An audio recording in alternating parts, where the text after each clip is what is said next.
할렐루야. 고린도전서 15장 이제 세 번째 시간인데요. 15장을 세 번에 나눠서 지금 하고 있어요. 부활에 된 거. 그래서 고린도 15강 몸의 부활에 대해서 오늘 이제 하겠습니다. 기도하고 시작합니다. 고마우신 하나님, 우리에게 이렇게 말씀이 육신이 되어 이 땅에 오셔서 우리에게 생명을 주신 하나님, 참으로 감사를 드립니다. 오늘도 몸의 부활에 대해서 우리가 배우기를 원합니다. 하나님, 우리의 육신의 생각, 육신의 귀는 하나님께서 닫아주시고 영의 눈을 열어주시고 영의 귀를 열어주셔서 아버지 마음으로 깨달아지고 알아지고 믿어지게 하시고 정말 과연 우리가 어떻게 몸의 부활이 이루어질 것인지 이 시간 잘 배우고 깨달아 정말 부활의 신앙이 되어 장차 재림하실 그 예수 그리스도 주님을 고대하고 소망하는 대강절 세 번째 주일이 되게 하여 주옵소서. 아멘. 예수님의 이름으로 기도합니다. 아멘. 대강절 세 번째 주일인데요. 이제 대강절은 성탄절 전 네 번, 첫째, 둘째, 셋째, 넷째 지나고 나면 성탄절이 돼요. 오늘 우리가 초를 3개 켰는데 이제 세 번째 대강절이에요. 근데 고린도전서 15장은 이제 부활장으로 우리가 이제 절기로 부활절 때 부활에 대해서 한번 이렇게 설교하는 거로 대충 이렇게 지나가고 하는데 사실은 우리의 신앙생활에 이 부활의 신앙이 아니면 정말 아무것도 아니에요. 그래서 제가 특별히 3번에 나눠서 이렇게 정말 부활에 대해서 해야 되겠다 생각하고 하는데 오늘 이제 마지막 시간인데 몸의 부활이에요. 우리가 신앙 고백할 때 몸의 부활을 믿습니다 고백을 했거든요. 그럼 몸이 어떻게 부활할 것인가?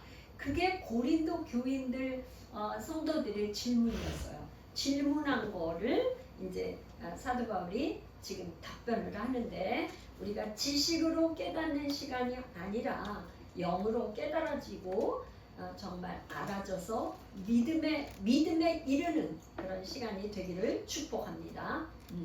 그래서 지금 15장의 35절에서 41절까지는 옛 창조의 몸의 그 다양성에 대해서 얘기를 하고 있습니다. 이제 몸이 부활한 거에 대해서 다양하게 그러니까 지금 35절 우리 한번 읽으면서 하겠습니다. 집사님 읽어보세요. 누가 묻기를 죽은 자들이 어떻게 다시 살아나며 어떤 몸으로 오느냐 하리니. 그러니까 이 고린도 교인들이 이제 궁금한 거예요. 그러면 몸이 부활한다면 어떤 몸으로 오느냐, 이게 질문이었던 것 같아요. 그러니까 바울이 이제 말하는 것은 몸의 부활의 몸이라는 거는 단순히 지상에 우리가 살 때 이 가지고 있는 육의 몸, 이게 연장이 되는 게 아니라는 거예요. 아니고 새로운 영적인 몸으로 덧입는다. 이런 거에 대해서 바울은 계속 이제 논의를 해가지고 왔어요. 해서 왔어요. 그래서 이제 36절 한번 읽어보겠어요. 어리석은 자여, 내가 뿌리는 씨가 죽지 않으면 살아나지 못하겠고. 어리석다. 이제 성경에서 어리석다는 거는 뭐가 어리석다는 거냐면 하나님을 알지 못하는 것이 어리석은 거예요. 그러니까 이 세상의 모든 걸 다 안다 할지라도 하나님을 아는 지식, 하나님을 알지 못하는 건 어리석은 거예요. 하나님을 다 알지만 하나님을 모른다. 그건 아주 어리석은 거예요. 그래서 지금 어리석은 자요 이렇게 얘기를 하고 있어요. 그래서 지금 누가복음 12장 20절에 한번 제가 읽겠는데요. 하나님은 이르시되 어리석은 자요 오늘 밤에 내 영혼을 도로 찾으리니 그러면 내 준비한 것이 누구의 것이 되겠느냐 하셨어요. 여기서도 어리석은 자 이렇게. 그러니까 이 부자가 그냥 그냥 많은 재물을 소유하게 됐어요. 그러니까 정말 소유한 재물이 너무 많아가지고 그 창고를 늘리려고 했단 말이에요. 그랬더니 지금 하나님이 뭐라 그러냐, 어리석은 자야. 네가 정말 그렇게 많은 재산 재물 갖다가 쌓아둘 곳이 없어서 더 창고를 늘리려고 하는데 네 영혼을 오늘 밤에 도로 찾는다며. 그러니까 우리는 이 육의 것 보이는 것에 집중을 하다 보면 보이지 않는 영혼의 세계, 영혼을 준비하지 않는 거예요. 보이지 않는 세계, 영혼은 아무런 준비가 안 돼 있어. 그래서 준비한 것이, 네가 그렇게 육에 대한 것만 열심히 준비를 했는데 영혼은 준비한 게 없는 거예요. 그러니까 그게 어리석은 자라는 거거든요. 그러니까 이 지금 고린도 교인들이 그렇게 어리석다는 거예요.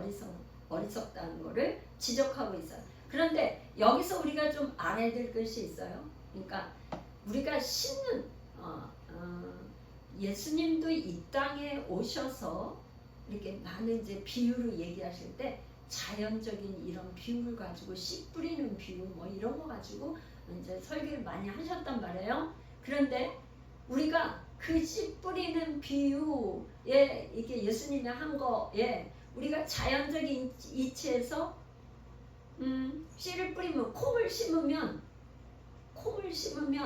거기서 싹이 나고 점점점 잎이 나고 자라가지고 그 다음에 꽃이 피고 콩의 열매를 맺는 거예요.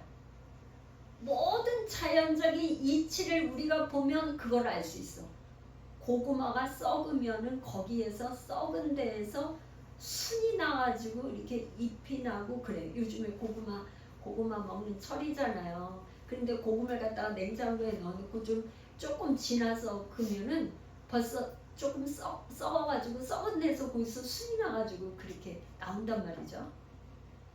우리 하나님은 우리를 지으실 때 정말 신묘막측하게 지으셔갖고 자연의 모든 이치를 보면 우리가 하나님의 존재라는 걸 알 수 있게 만들어 놨는데도 우리가 어리석어서 모르는 거예요. 그래서 뭘 하냐면 심겨진 씨가 먼저 죽어야지만 싹이 나요.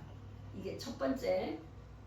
그 다음에 두 번째는 뭐냐면 심겨진 씨가 나올 때는 새로운 형체로 나와.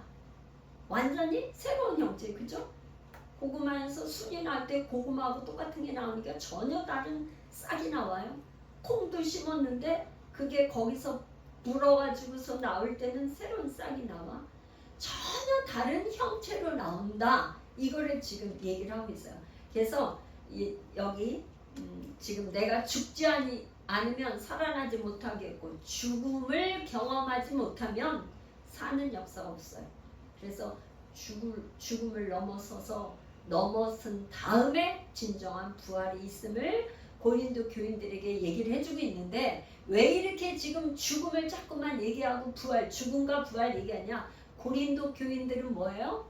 이미 부활이 자기들에게 영적인 부활을 영적으로 부활했기 때문에 이게 몸의 부활은 없다고 거부하는 사람들에게 고린도 교인들에게 지금 자꾸 얘기를 하는 거예요. 죽음을 맛봐야 부활의 자리에 들어간다 하는 거를 얘기를 하고 있어요. 그래서 지금 요한복음 12장 24절에도 한 알의 밀이 땅에 떨어져 죽지 아니하면 한 알이 그대로 있고 죽으면 많은 열매를 맺으리니. 그러니까 사도 요한이 쓴 요한복음과 바울의 서신서에 나오는 그걸 보면 거의 이제 그리스도 교회론이나 그리스도인이나 다 일맥상통하는 것을 얘기하고 있어요. 죽어야 한 알의 밀이 땅에 떨어져야지만 죽지 않으면 한 알이 죽지 않으면 그대로 있는데 죽으면 많은 열매를 맺는다. 그래서 바울이 주의 재림 때 죽은 자들이 다 살아나겠고 살아나는 그런 변화될 것을 얘기하고 있습니다. 37절하고 38절 같이 읽어주세요. 또 내가 뿌리는 것은 장래의 형체를 뿌리는 것이 아니요 다만 밀이나 다른 것의 알맹이 뿐이로되 하나님이 그 뜻대로 그에게 형체를 주시되 각 종자에게 그 형체를 주시느니라. 뿌리는 것이 장래의 형체를 뿌리는 것이 아니에요. 그렇죠. 그렇죠. 하나 그 씨만 뿌리는 거죠. 우리가 뿌릴 때 땅에 뿌릴 때는 뭘 뿌리냐? 알맹이 씨만 뿌리는 것이. 그러니까 종자 중에서 그냥 꼭 그거 모아가 잘 보관을 했다가 우리가 봄에 씨를 뿌릴 때는 그 씨만 뿌리잖아요. 씨만 뿌리잖아. 전체 형체를 뿌리는 게 아니잖아요. 참 바울이 이렇게 우리가 이해가 되도록 이렇게 잘 설명을 해주고 있는데, 그러니까 우리가 앞으로 미래에 어떤 모습으로 부활할지를 모른다는 거예요. 몰라. 왜 그러냐면 지금 우리가 지금 뭐야? 씨를 갖고 있는 거야. 씨를 갖고 있는 거야. 이 씨를 갖고 있는 게 죽어야지 되는 거예요. 그걸 말하고 있어요 지금. 그래서 지금 여기서 하나님의 그 뜻대로는 하나님께서 창조하셨을 때 그 목적대로 각자에게 형체가 있는 거예요. 각자의 몸, 형태 하면은 몸이 있는 거예요. 그래서 고유한 그러한 몸을 가지고 있다. 39절, 40절, 41절 여기까지 한번 같이 읽어보겠습니다. 네. 육체는 다 같은 육체가 아니니 하나는 사람의 육체요 하나는 짐승의 육체요 하나는 새의 육체요 하나는 물고기의 육체라. 하늘에 속한 형체도 있고 땅에 속한 형체도 있으나 하늘에 속한 것의 영광이 따로 있고 땅에 속한 것의 영광이 따로 있으니 해와 영광이 다르고 달의 영광이 다르며 별의 영광도 다른데 별과 별의 영광이 다르도다. 지금 맨 처음에 사람 나오고 그 다음에 이제 짐승이 나오고 새, 물고기 이렇게 순서대로 나왔어요. 이게 지금 창세기에서 이렇게 하나님이 창조하셨을 때 창조의 순서대로 바울이 바울도 그렇게 이제 여기서 이제 쓰고 있어요. 그러니까 모든 생물들은 사람의 형체 다르고 짐승의 형체 다르고 새의 형체도 다르고 물고기 형체도 다르고 그 고유성과 또 특징도 다르고 하나님은 다 다르게 만들었어요. 그리고 사람도 같은 사람이 없어. 쌍둥이도 일란성 쌍둥이도 달라. 이 오죽하면 우리 그 지문 찍잖아요. 지문이 정말 놀라운 게 지문이 다 다르다고 하잖아요. 이 지문이. 그러니까 하나님은 얼마나 한 사람 한 사람 이 지구에 그 많은 사람들을 똑같은 사람이 없이 다 다르게 만드신 거예요. 독특하고 고유한 인증 번호물이 지문 다 다르게 만들었어요.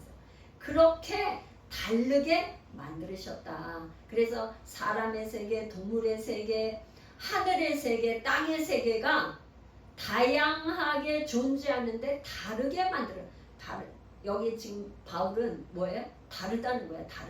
다르게 만들어졌다 말이에요. 그런데 여기서 지금 뭐냐면 이제 하나의 요런 거를 지금 예를 들어서 한번 생각해 볼 수가 있어요. 우리가 속담에 개구리가 올챙이 있죠. 시절 모른다.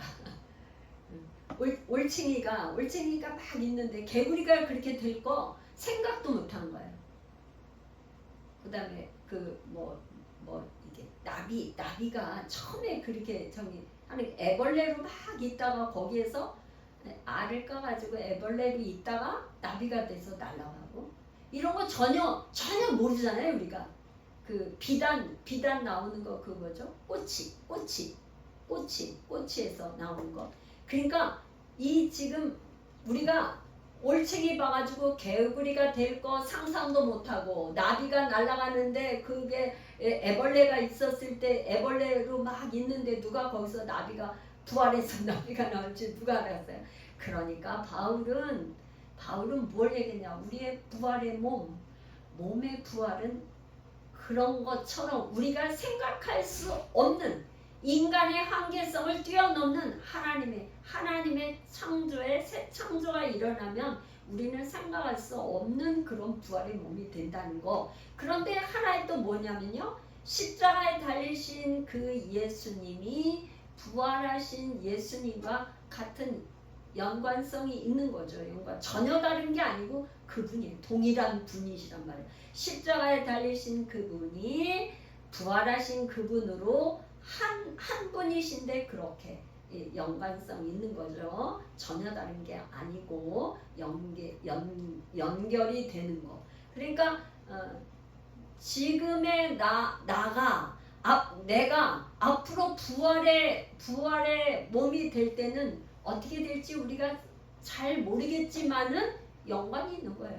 이 땅에서 우리가 육의 몸을 가지고 잘 살고 나면 나중에 부활의 몸이 됐을 때 이제 앞으로 이렇게 하겠지만, 이게 어떤 거는 별의 영광, 어떤 사람은 달의 영광, 어떤 사람은 해의 영광 같이 영광이 다른 거예요. 그렇게 다를 거라 이 말. 다르다는 말을 바울은 계속 많이 하고 있어요. 자, 42절 한번 읽어볼게요. 죽은 자의 부활도 그와 같으니 썩을 것으로 심고 썩지 아니할 것으로 다시 살아나며. 그러니까 지금 아까 36에서 38절까지는 씨를 심는 것을 갖다가 이제 사람에게 적용을 했어요. 그러니까 사람에게 적용을 한 거야. 그러니까 우리도 썩을 것을 심고 썩을 육신, 우리가 죽으면 다 흙이 돼요. 창세기에 우리가 흙으로 빚어서 하나님이 사람을 만들어서 생기를 불어넣었는데 우리가 어떻게 하냐면 이 식물을 갖다가 썩는 것처럼 우리의 인간도 썩는 거야. 그렇게 썩는 거예요. 그래서 이 땅에서 사는 우리 인간들은 다 어떻게 해요? 썩어질 육체야. 반드시 죽으면 썩어요. 우리 하나님이 주신 이 생기가 영원히 떠나면 우리는 몸은 다 썩게 돼 있어요. 그런데 어떻게 하냐? 부활을 통해서 썩지 아니할 부활의 몸이 될 때 우리의 몸이 새로운 새 창조가 일어난다는 거예요. 그래서 고린도후서 5장 1절에서 5절 한번 우리 이거 찾아서 같이 읽어볼게요. 고린도후서 5장 1절에서 5절. 이게 이제 장례식에서 이 본문을 가지고 많이 목사님들이 설교하거든요. 다시 우리 한번 같이 읽어봐요. 시작. 만일 땅에 있는 우리의 장막집이 무너지면, 우리의 장막집 뭐예요? 육신이죠. 육신. 무너지면 하나님께서 지으신 집 곧 손으로 지은 것이 아니요 하늘에 있는 영원한 집이 우리에게 있는 줄 아느니라. 참으로 우리가 여기 있어 탄식하며 하늘로부터 오는 우리 처소로 덧입기를 간절히 사모하노라. 이렇게 입음은 우리가 벗은 자들로 발견되지 아니려 함이라. 참으로 이 장막에 있는 우리가 짐진 것 같이 탄식하는 것은 벗고자 함이 아니요 오히려 덧입고자 함이니 죽을 것이 생명의 삼킴과 되게 하려 함이라. 곧 이것을 우리에게 이루게 하시고 보증으로 성령을 우리에게 주신 이는 하나님이시니라. 아멘. 여기서 보증으로 뭘 줬다고요? 성령을 주셨어요. 그러니까 이 모든 것을 우리에게 깨닫게 하시는 분은 성령님이에요. 성령님을 보증으로 주셨어. 그러니까 그냥 그렇다는 걸 그냥 믿으라는 게 아니라 성령님을 우리에게 보증으로 주셔가지고 그분이 무엇을 알게 해요? 말씀이 육신되어 이 땅에 오셔서 죽으시고 부활하신 그분을 성령께서 자꾸 증거를 해주는 거야. 가르쳐주는 거예요. 이 성령을 안 받으면, 성령을 받지 않으면 도저히 말씀이 깨달아지지도 않고 믿어지지도 않고 알 수도 없다. 그러니까 하나님께서 뭐랬냐면 예수님이 부활해서 승천하시기 전에 제자들에게 너희에게 평안이 있으라. 그리고 성령을 받으라. 예수님이 마지막 유언이 뭐라 그러냐면 우리 제자들에게 평안하라고 하시면서 너희에게 평안이 있을지어다. 성령 받으라, 성령 받으라. 성령을 안 받으면 내가 이제 부활해서 승천할 텐데 내가 너희들에게 약속한 선물 성령을 보낼 테니까 성령을 받으라고 했어. 그러니까 오늘날 우리에게 제자들에게만 얘기한 게 아니라 오늘 우리에게 보증으로 주신 그 성령님 우리에게 오셔서 오시는데 어떻게 오셔? 충만하게 우리에게 임하여 주셔서 예수가 그리스도 주가 되시고 그분이 죽으시고 부활하시고 승천한 그분을 우리가 알게 하여 주옵소서. 이 성령을 사모하시는 여러분 되기를 축복합니다. 그래서 부활의 몸은 썩지 않는 몸이에요. 그래서 이 부활의 몸은 변화된 영광의 몸, 영광. 그러니까 영광이라는 단어는 부활에서 영광의 몸은 그냥 완전히 그 빛나는 것이 얼마나 이렇게 천국에 갔다 오신 분들의 간증을 대부분 공통점이 뭐냐면 너무나 빛이 그 강에서 그냥 그 영광이 너무나 저기에서 볼 수가 없을 정도로 강한 빛. 그러니까 사도 바울도 다메섹에서 빛 가운데서 오신. 그러니까 영광 빛이 너무나 강렬한 그런 걸 말하는 거죠. 빌립보서 3장 21절 우리 같이 한번 또 읽어봐요. 빌립보서 3장 21절.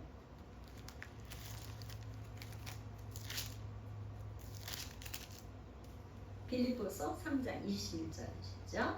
그는 만물을 자기에게 복종하게 하실 수 있는 자의 역사로 우리의 낮은 몸을 자기 영광의 몸의 형체와 같이 변하게 하시리라. 우리 낮은 몸은 왜 낮은 몸에? 죄와 또 죽음에 어찌할 수 없는 이런 몸, 연약한 몸, 이런 우리의 몸을 어떻게 하냐면 영광의 몸의 형체와 같이, 그러니까 부활의 몸을 영광의 몸이라고 했어요. 그렇게 변화하게 하시리라. 누가요? 누가? 하나님께서 그렇게 하신다는 거예요. 이 변화를 가능하게 하시는 것은 하나님의 창조적인 능력이죠. 하나님이 우리를 창조하셨으니까 마지막 부활의 몸이 되게 하는 것은 하나님의 새 창조가 일어나는 거죠. 말하자면 할렐루야. 43절. 네, 43절. 육된 것으로 심고 영광스러운 것으로 다시 살아나며 약한 것으로 심고 강한 것으로 다시 살아나며. 네, 이 지금 사도 바울은 계속 대조법을 쓰고 있어요.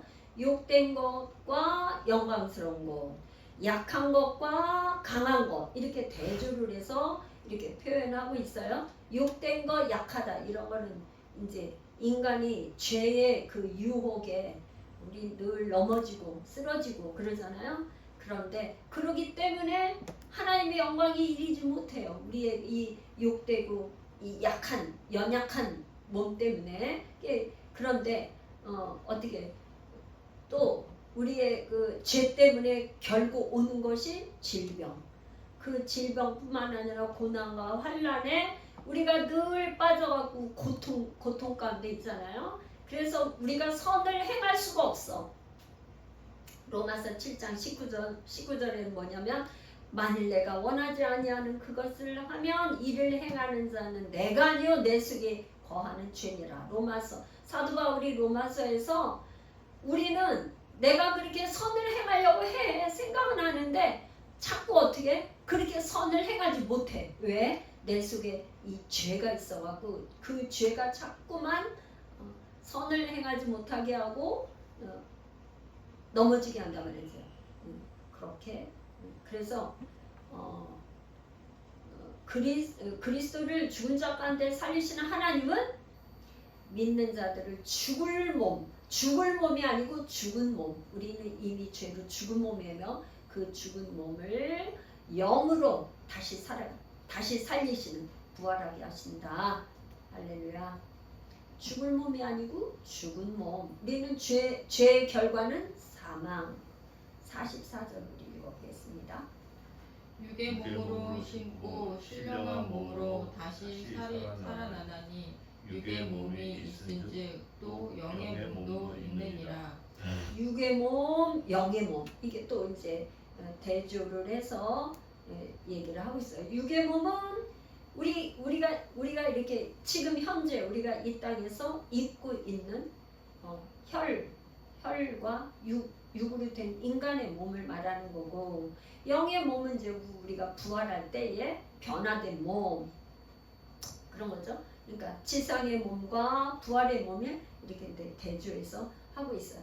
그런데 지금 왜 이렇게 육의 몸, 영의 몸 이렇게 자꾸만 대조하면서 이렇게 얘기하죠? 고린도 교인들은 종말에 나타날 미래의 변화 이런 거를 믿지 않고 거부했단 말이야. 그러니까 지금 사도 바울은 계속 육의 몸, 영의 몸을 대조시키면서 반드시 새로운 방식의 몸이 영적인 몸으로 변화될 것을 다시 얘기를 하고 비교해서 얘기를 하고 있죠. 그건 뭐냐면 살리는 영 예수 그리스도에 의해서 새로운 창조되는 그런 몸으로 변화될 것이다. 그런 얘기를 하고 있는 겁니다. 45절 기록된 바 첫 사람 아담은 생명이 되었다 함과 같이 마지막 아담은 살려주는 영이 되었나니.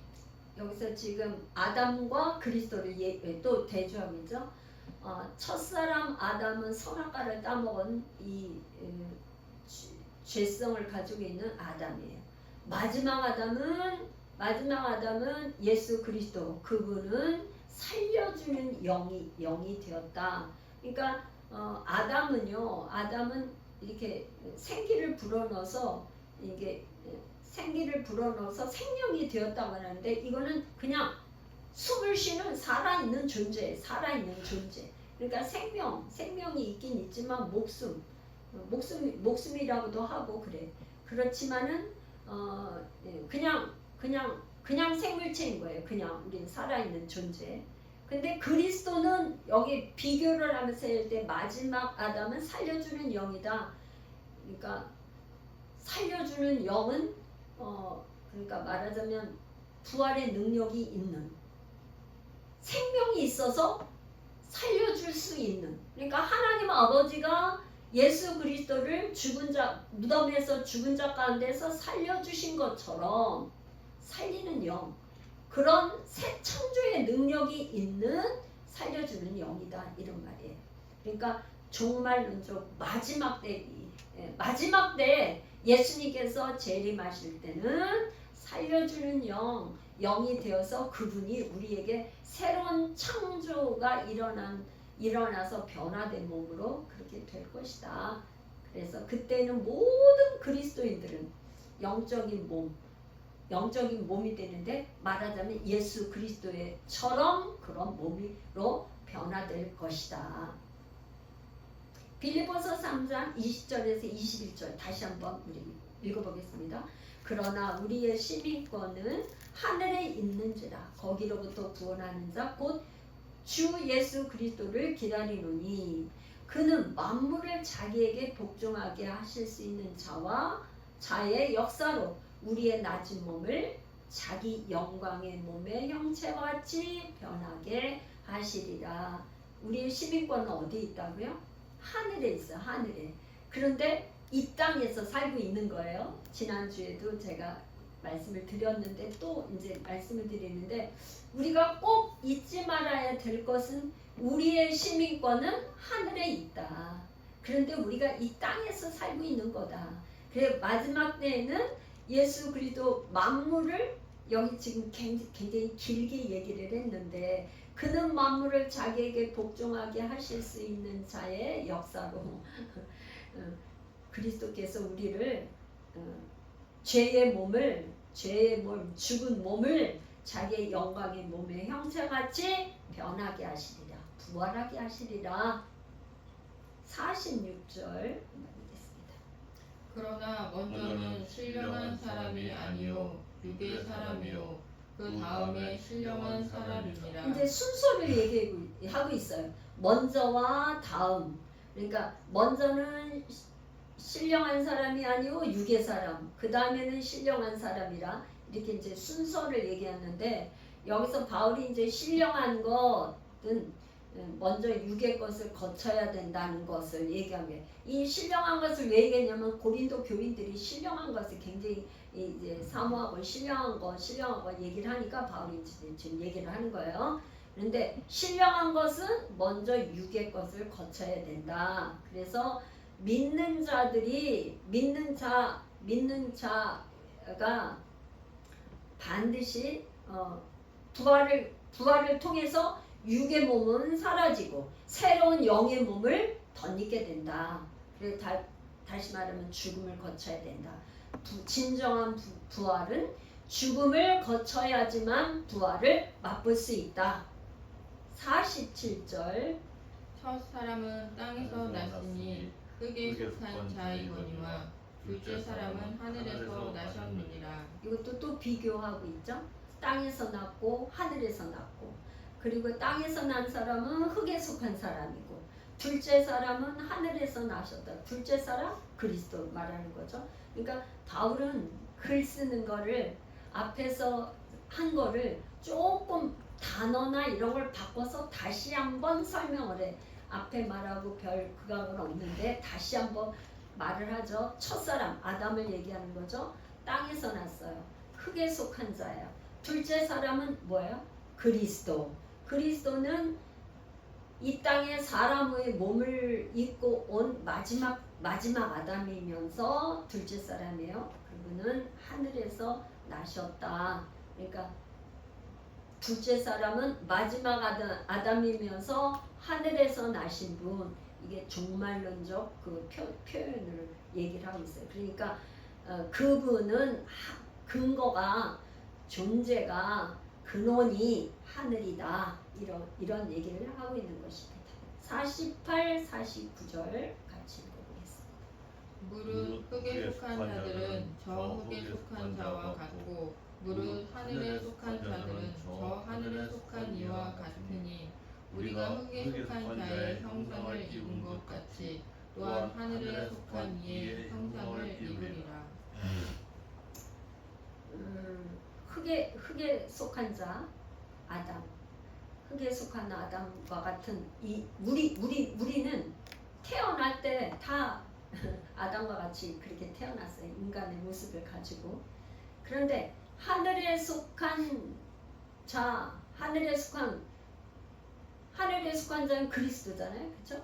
그리스도와 같은 그런 존재로 이제 바뀔 건데, 오직 그거는 뭐냐면 성령의 능력으로 그렇게 되는 거예요. 성령의 능력으로. 에베소서 2장 6절에 또 함께 일으키사 그리스도 예수 안에서 함께 하늘에 앉히시니, 이것이 먼저 에베소서도 이제 앞으로 우리가 할 건데, 우리는 좀 이해가 안 되는 부분이 많죠. 그게 비밀인데 왜 그러냐? 우리의 그 흙으로 지음바 된 육의 눈을 가지고 생각하고 판단하고 알려고 하기 때문에 알아지지가 않는 거예요. 그러니까 육을 가지고 있는 우리가 하늘의 것을 지금 그리스도를 깨달아 알려고 하니까 육을 가지고는 알 수가 없죠. 성령님이 아니시면 알 수가 없는 거예요. 성령이 보증이 돼서 이분을 통과해서만이 알 수가 있는 거예요. 그래서 비밀이에요. 그래서 비밀, 감추어져 있는 거죠. 그래서 우리는 뭐냐? 그분을 기다리고 사모하고 고대하고 하는 것이죠. 그분을. 고린도후서 5장 3절 한번 같이 찾아서 읽어볼까요? 고린도후서 5장 3절. 이렇게 입음은 우리가 벗은 자들로 발견되지 않으려 함이라. 이게 사도 바울이 벗은 자, 옷 입다, 그리스도로 옷 입다, 이런 표현을 많이 해요. 그래서 미래적인 이 변화를 듣는 거를 옷 입다 이렇게 표현을 하는데, 우리가 그리스도 안에 우리가 세례 받은 사람들을 뭐라냐 그리스도로 옷 입었다 이렇게 얘기를 하고 창세기에서도 보면 선악과를 따먹은 아담을 갖다가 하나님께서 어떻게 하냐면 무화과 나무 잎으로 앞을 가렸는데 예수님께서 어떻게 했어요? 가죽옷을 지어서 입혔다 그랬단 말이에요. 그러니까 그건 창세기에서 그렇게 얘기한 건 앞으로 그리스도인들이 입을 그리스도의 옷을 입힌 걸 예표로 그렇게 한 거예요. 그러니까 이게 지금 미래에 우리가 부활해서 변화된 몸 그거를 옷 입다 이렇게 표현을 하고 있는 거예요. 이렇게 입음은 우리가 벗은 자들로 발견되지 않으려 함이라. 그러니까 벌거벗으면은 그러니까 하나님의 나라에 갈 때 세마포 옷이 없는 자들은 그 주님 앞에 갈 수가 없어요. 세마포로 옷 입을 다 옷을 입어야지만 된단 말이에요. 그러니까 벗은 자들은 들어가지 못하고 세마포로 그리스도의 옷을 입는 자들, 변화된 사람들, 부활의 존재가 된 사람들만 그리스도 앞으로 그 주님 앞에 하나님 나라에 들어갈 수 있다. 그래서 지금 여기 형체 이렇게 계속 얘기하고 있거든요. 근데 몸을 말하면 되죠. 그래서 모든 인간은 아담이 따먹은 선악과를 따먹은 그 죄성을 가지고 태어난 인간이에요. 누구나가 그 DNA를 가진 아담적인 인간이에요. 그래서 죄와 죽음 이거를 이 굴레에서 벗어날 사람은 한 사람도 없어요. 그러니까 그런 죄성을 가지고 태어났고 그 죄로 인해서 죽음의 그 굴레에서 벗어날 사람이 한 사람도 없는데 그걸 말하자면 그런 연약한 존재예요. 죽음을 가진. 그런데 예수 그리스도의 부활은 죄와 죽음을 이기고 생명의 존재로 부활의 존재로 다시 태어나는 거죠. 썩지 않을 몸을 가지고 썩어질 몸을 가지고 태어난 인간이 썩지 않는 몸으로 부활의 몸을 다시 옷 입는 거예요. 부활의 옷을 부활의 몸을 가지고 옷을 입게 되는 거죠. 왜? 그리스도는 우리에게 살려주는 영, 살리는 영이기 때문에 그렇게 할 수 있다. 할렐루야. 이제 50절 보겠습니다. 형제들아 내가 이것을 말하노니 혈과 육은 하나님 나라를 이어받을 수 없고 또한 썩는 것은 썩지 아니하는 것을 유업으로 받지 못하느니라. 형제들아 이게 사도 바울이 글쓰기를 할 때 형제들아 이제 뭔가 단락을 바꿔서 이게 새로운 마음으로 이렇게 딱 자기 주장 결론을 맺으려고 할 때 형제들아. 그래서 여기서 혈과 육 비교해서 하나님이라 썩는 것 썩지 않는 것 지상 육의 몸 부활의 몸 이거를 대조해서 지금 얘기를 하고 있어요. 그래서 이 땅에서 혈과 육을 가지고 피와 살을 가지고 있는 이 부활하지 않은 우리 이 육신의 몸은 절대로 온전하지가 못해요. 온전할 수가 없어요. 완전한 사람이 없어요.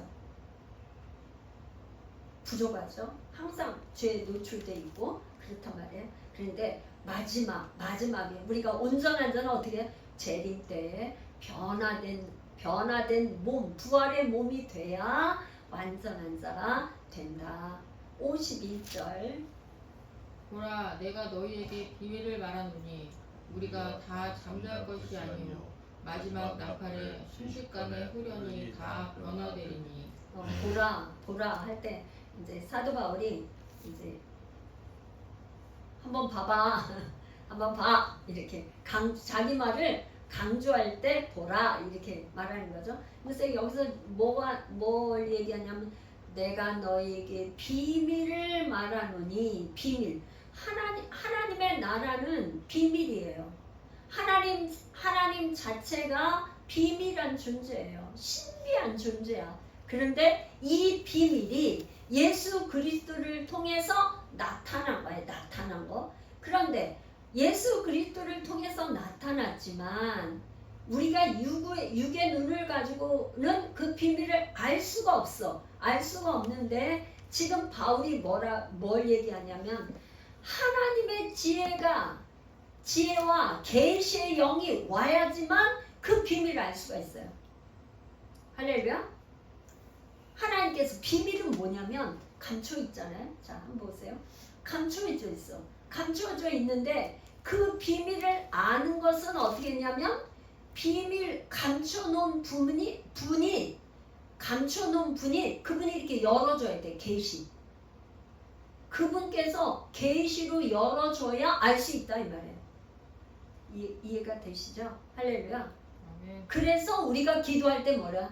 우리에게 지혜와 계시형을 주사 하나님을 알게 하시고 우리가 지금 공동기도를 할 때 그렇게 기도를 하는 하나님 우리 주 예수 그리스도의 하나님 영광의 아버지께서 우리에게 지혜와 계시형을 주사 뭘 안다? 지혜와 계시형을 왜 달라고 그러는 거예요?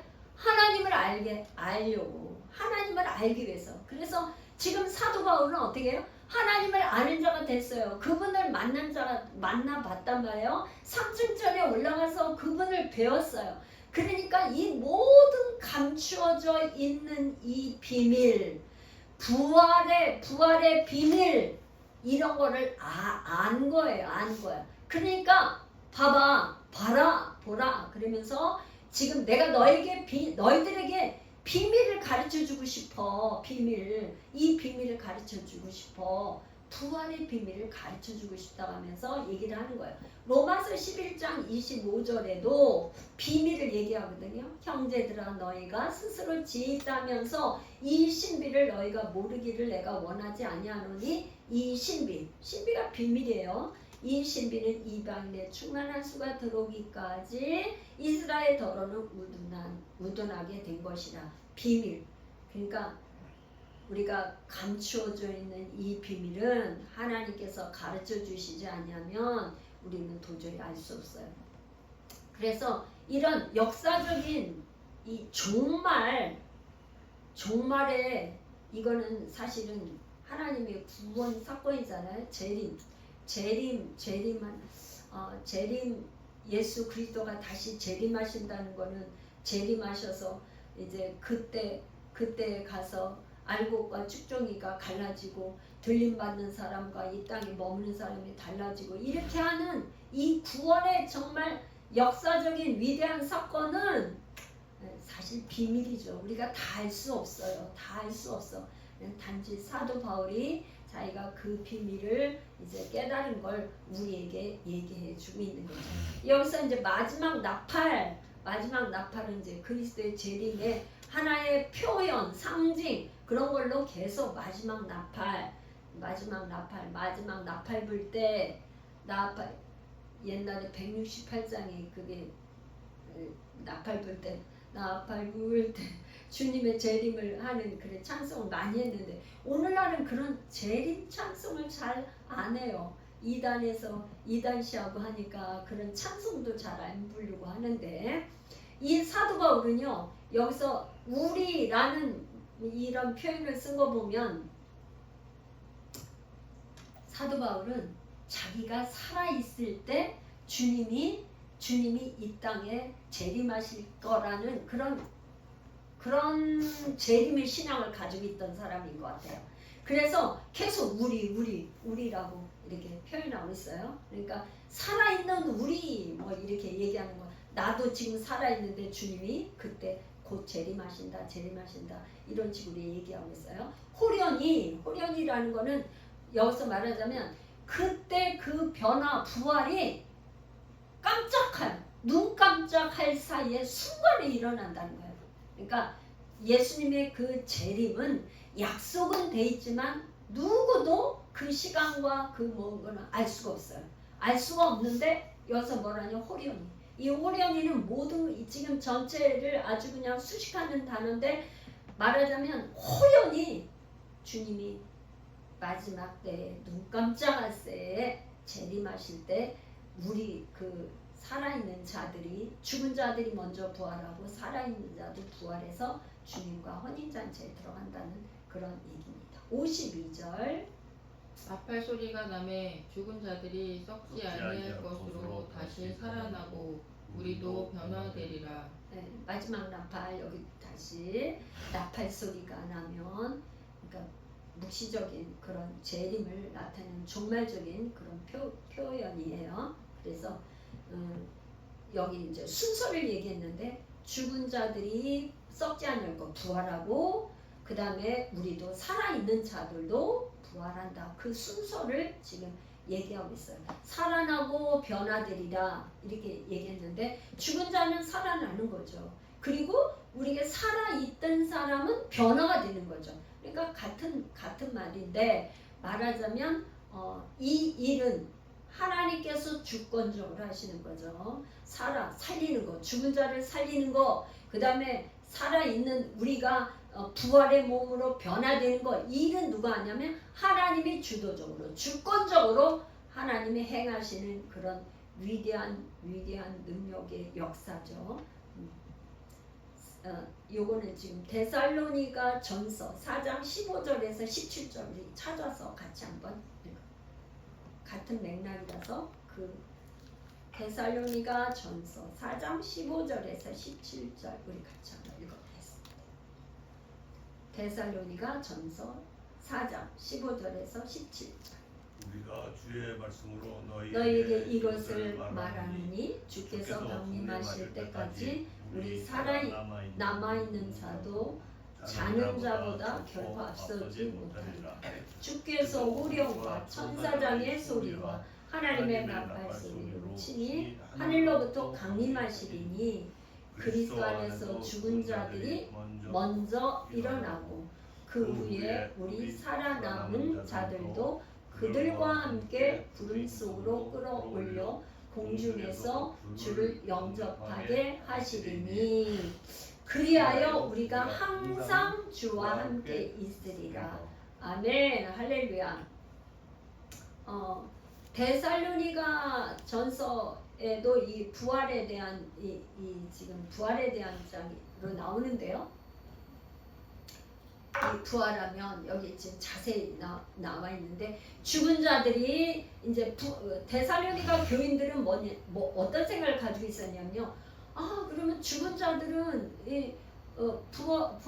부활하지 못하고 살아있는 자들만 부활하는 건가? 이런 생각을 가지고 있었어요. 근데 사도 바울이 뭐라고 얘기하냐면 그리스도 안에서 죽은 자들, 그냥 죽은 자들을 얘기하는 게 아니라 그리스도 안에서 어떤 사람들요? 예수를 믿고 그리스도 안에서 죽은 자들은 먼저 일어나고 먼저 부활하고 그 후에 우리 살아남은 사람들은 그들과 함께 구름 속으로 끌어올려 공중에서 주를 영접하게 하시리. 부활의 몸이 돼가지고 공중에서 예수님과 영접을 하게 된다는 거예요. 그리고 우리가 항상 주와 함께 있으리라. 53절 이 썩을 것이 반드시 썩지 아니할 것을 입겠고 이 죽을 것이 죽지 아니함을 입으리로다. 여기도 지금 입겠고 입으리라. 옷 입는다는 걸 얘기하죠. 그러니까 썩을 것이 반드시가 들어가 있어요. 반드시 그냥 여기서 지금 사도 바울이 강조하고 있죠. 썩을 것 썩지 아니할 것, 죽을 것 죽지 아니할 것. 이거를 대조를 하면서 요 53절의 중간에는 반드시를 넣었어요. 강조하고 있어요. 그러니까 이 하나님께서는 우리에게 약속을 하고 우리는 언약 백성이잖아요. 언약 백성. 그런데 하나님의 신실하심은 어떤 거냐? 하나님이 약속하신 건 반드시 이루신다. 하나님은 알파와 오메가의 하나님이시고 창조를 시작하셨으면 끝이 있다. 반드시 끝이 있다는 거예요. 여기서 또 그 다음에 입겠고 입으리라. 옷을 썩게 부활의 몸을 입는다. 죽지 않는 부활의 몸을 입는다. 그걸 이제 강조하고 있습니다. 54절 이 썩을 것이 썩지 아니함을 입고 이 죽을 것이 죽지 아니함을 이룰 때에는 사망을 삼키고 이기리라고 기록된 말씀이 이루어지리라. 여기 말씀이 이루어진다. 기록된 말씀. 이거는 구약이죠. 구약 성경에서 이사야서 25장 8절과 또 호세아서 13장 14절에 이 말씀 구약 성경을 인용해 와가지고 지금 사도 바울이 설명을 하고 있어요. 이사야서 25장 8절에 사망을 영원히 멸하실 것이라 이 말씀을 지금 인용해 와서 이제 얘기를 하고 있어요. 그 다음에 이제 말하자면 사망은 멸망 끝이다 이 말이에요. 그리스도인에게는 이제 사망이 그리스도가 사망 권세를 이기셨기 때문에 우리는 그리스도 안에 있으면 그냥 이제 사망 권세를 이기고 부활의 몸이 되는 거죠. 예수가 죽음을 이기고 부활하신 거에 대해서 그 구약에 약속된 그 말씀을 인용해 가지고 말씀한 거예요. 고린도후서 5장 4절도 한번 찾아서 읽어볼까요? 고린도후서 5장 4절 참으로 이 장막에 있는 우리가 짐진 것 같이 탄식하는 것은 벗고자 함이 아니요 오히려 덧입고자 함이니 죽을 것이 생명에 삼킨 바 되게 하려 함이라. 죽을 것이 생명이 오니까 죽음은 끝나는 거죠. 생명이 오니까. 55절 사망아 너의 승리가 어디 있느냐. 사망아 내가 쏘는 것이 어디 있느냐. 여기 앞에서 어디 있느냐 뒤에도 또 반복해서 또 어디 있느냐. 그럼 없다 이 말이죠. 어디서 없잖아 이런 말. 이것도 인용해 온 거예요. 호세아 13장 14절에서 이제 인용해 와서 사망아 너희 승리가 어디 있느냐. 너 이제 끝났잖아 그런 말이죠. 사망아 내가 쏘는 것이 어디 있느냐. 사망은 우리에게 그야말로 고통을 주고 죽음이니까 얼마나 우리에게 정말 질병을이나 이런 걸 줘가지고 고통을 주는 거잖아. 이 쏘는 거죠. 그 너 이제 끝이야. 어디 있어 없잖아. 이거를 반복해서 얘기를 하고 있습니다. 56절 사망이 예수 그리스도로 56절 사망이 쏘는 것은 죄요 죄의 권능은 율법이라. 이제 사망이 쏘는 것은 죄요 죄의 권능은 율법. 그러니까 지금까지는 죽음에는 뭐가 있었냐면 항상 죄가 있었어요. 그러니까 이 원수마귀 사단은 죄를 짓게 만들어 갖고 죄의 결과 죽음에 이르게 만드는 거죠. 그래서 사람마다 다 있잖아. 이 죄 때문에 죄 문제를 어찌할 수가 없어요. 응? 자꾸만 죄를 짓고 또 우리는 죄의 몸으로 태어났기 때문에 죄인의 후손으로 태어났기 때문에 자꾸 죄를 짓는데 죄 때문에 죽음에 이르는 이 죽음의 문제, 죄의 문제를 해결할 길이 없는 거죠. 사람으로서는 그 죄의 문제, 죽음의 문제를 해결하신 분이 우리 주 예수 그리스도 그분이 오셔서 이 문제를 해결해 주신 거예요. 그래서 57절 우리 주 예수 그리스도로 말미암아 우리에게 승리를 주시는 하나님께 감사하노니. 이제 결국에 예수님이 죽음을 이기시고 우리의 죄 문제를 해결해 주셨기 때문에 우리는 이제 더 이상 이 율법은 뭐냐면 너 그거 안 지켰잖아. 율법을 가지고 자꾸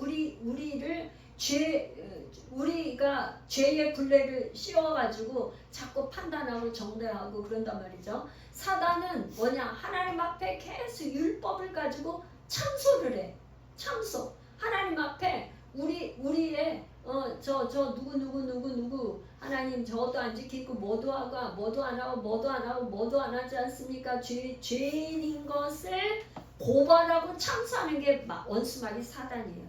근데 우리 하나님은 뭐냐? 거기에 우리가 예수 그리스도를 믿음으로 말미암아 죄사함을 받은 우리에게는 더 이상 율법에 불레서 있는 게 아니라 율법에서 자유케 된 거죠. 율법에서 해방이 된 거예요. 할렐루야. 그래서 뭐냐? 우리 주 예수 그리스도로 말미암아 우리에게 승리를 주시는 하나님께 감사합니다. 그러니까 우리는 뭐야? 그리스도 안에 있으면 승리만 있어요. 우리에게는 뭐라고요?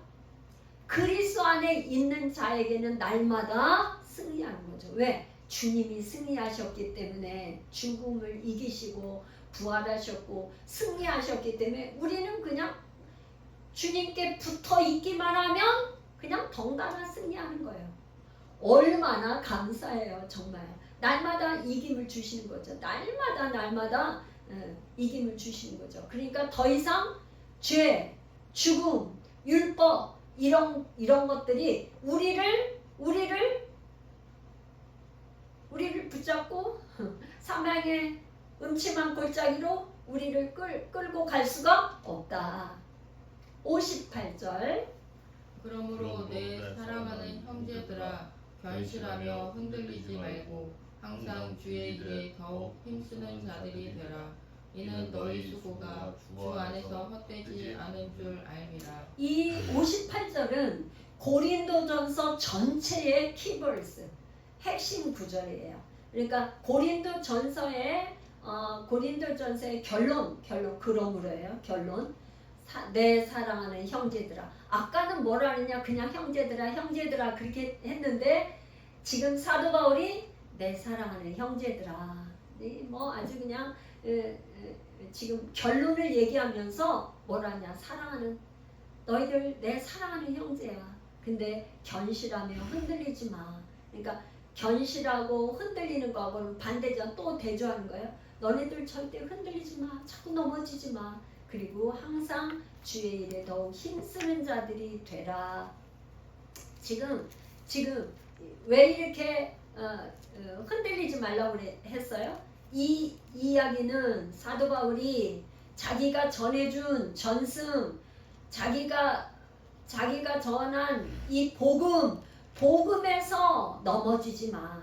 이거를 내가 전한 이 복음을 붙잡아. 전승에서 경고히 서 요동하지 마. 이거를 부탁하고 있는 거예요. 그러니까 앞으로 반드시 예수님이 재림하실 그 부활을 기대하고 소망하고 그렇게 살아야 돼. 그거를 강조하고 있는 거예요.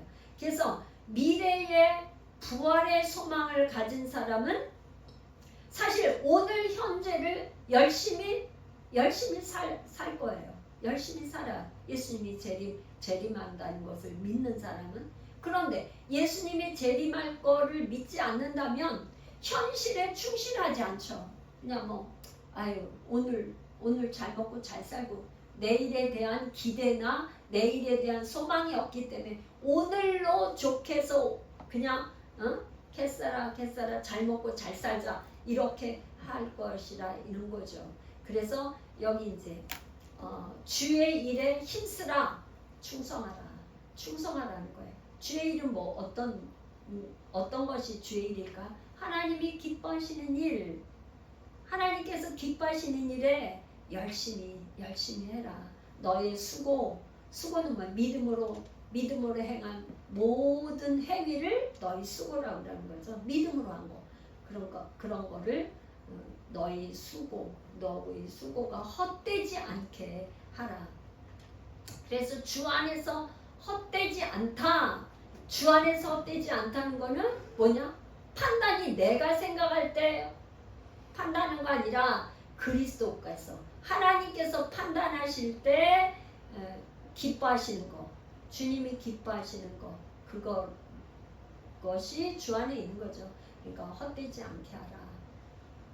사랑하는 여러분, 오늘 이 말씀 듣는 우리 예수 열방교회 또 인터넷을 통해서 이 말씀을 듣는 모든 우리 성도들이 정말 이런 부활의 신앙을 가지고 또 재림하실 예수 그리스도 그분을 고대하는 부활의 신앙을 가지고 재림 예수 그분을 기다리는 이런 신앙이 이 세상을 바꾸는, 세상의 소금이 되고 빛이 되는 이 삶의 주인이 되시는, 주인공이 되시는 여러분 되시기를 예수님의 이름으로 축복합니다. 기도하겠습니다.